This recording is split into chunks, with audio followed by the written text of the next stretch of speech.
8 మంది చావులకు నువ్వు కారణం కాదా? వాటి వివరాలు నేను మళ్ళీ చెప్తా అధ్యక్ష.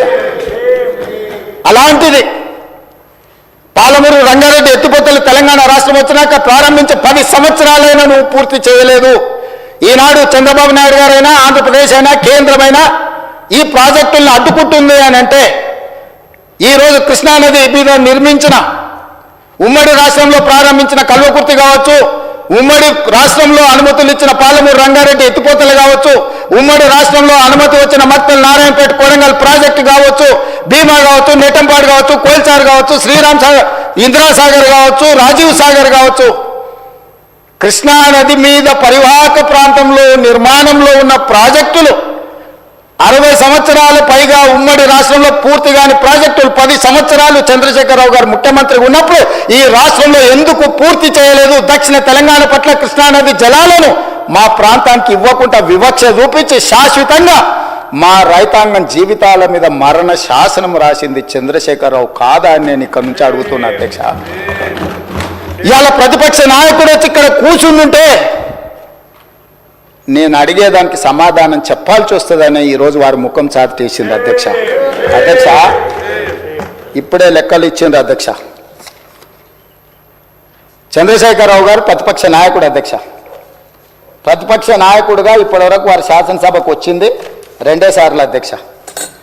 వారికి పోయిన డిసెంబర్ 23 నుంచి ఇప్పటి వరకు వారికి ఇచ్చిన జీతం అధ్యక్ష 57,84,124 రూపాయలు అధ్యక్ష. శాసనసభ్యుడిగా ప్రతిపక్ష నాయకుడిగా డిసెంబర్ 1, 2023 నుంచి ఫిబ్రవరి 28, 2025 వరకు ఈ దాదాపుగా 15 నెలలలో వాళ్ళు తీసుకున్న ప్రభుత్వం సొమ్ము, జీత భత్యాలు, శాసనసభ్యులు కూడా ప్రభుత్వ ఉద్యోగ అధ్యక్ష. తమకు తెలుసు కదా, సుప్రీంకోర్టు తీర్పిచ్చింది. వారు 57,84,124 రూపాయలు జీత భత్యాలు తీసుకున్నారు అధ్యక్ష. 2 సార్లు ఇక్కడికి వచ్చింది, ఇప్పటి వరకు ఎక్కడికి వెళ్ళలేదు అధ్యక్ష.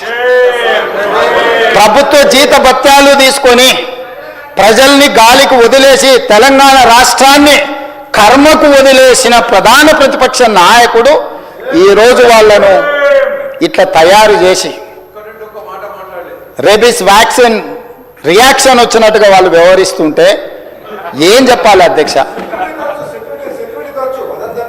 ఇక సెక్యూరిటీలు ఇవన్నీ మళ్ళీ అది సపరేట్గా నేను చెప్పదలుచుకున్న, వాటి జోలికి వెళ్ళదలుచుకోలేదు. సరే, కుటుంబ సభ్యుల వల్ల ఆయన ప్రాణ ప్రమాదం ఉంది కాబట్టి ఆయన సెక్యూరిటీ పెట్టుకున్నాడు. సరే, అది సహజం, అందుకే ఆయన దూరంగా ఉంటున్నాడు వాళ్ళకు, చుట్టూ పోలీసు పహారాల మధ్య అధ్యక్ష. సరే, అది వారి సమస్య అనుకోండి, నేను దాని జోలికి వెళ్ళదలుచుకోలేదు. సో ఈరోజు ఎస్ఎల్బిసి పూర్తి చేసి ఉంటే నల్గొండ కష్టాలు తీరు ఉండేవి కదా. డిండి ప్రాజెక్టు పూర్తి చేసి ఉంటే నల్గొండ కష్టాలు